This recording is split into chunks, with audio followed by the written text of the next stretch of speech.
po mga ka-0112 Electronics. LG Service Center po. Update lang po sa mga technician po natin. Ito na po kami, ma'am. Ito na po kami. Nakaset up na po kami rito. Ito, bali, kompleto po sila. Lahat po ng mga technician natin sa white lines. Aircon, installer, refrigeration, kasama din. Technician ng rep. Service. Ayan po. Ikaw. Prodi Porneso. Mark Valencia. Mark Valencia. Ayan. Boogie. Jesus. George Jesus. Kuya Amang.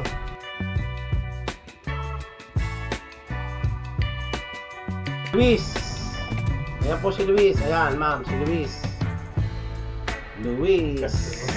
Ayun. Si, ito bago kasama ko lahat sa trabaho to, si Aldrin po. Aldrin Ando. Tapos walang iba kundi si Villasencio. yo, Benedicto Villasencio. Ayan po. Ayan na po, sineset up lang namin yung ating course ngayon. Ayun. Can be connected to Bluetooth-enabled devices like smartphones. The express freeze button in number 2 and the freezer button in number 4 are the same as the existing models. As you can see in number 5, this moved up model has color mode. When you press the color mode button, the LED on the front panel lights up.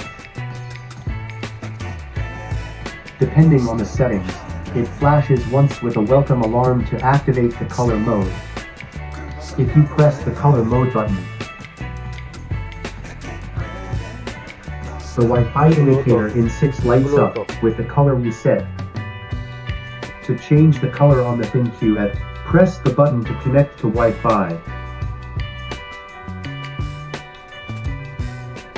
Press the button for 3 seconds to follow the instructions on the app. The air filter feature is the same as the existing models. The airflow and cycle are the same as the M-Next and F-Next models, so let's skip over them. I'm going to talk about the functions of the sensors more. It has an illumination sensor, a proximity sensor, and a knock-on sensor, which you can see from the front. The illumination sensor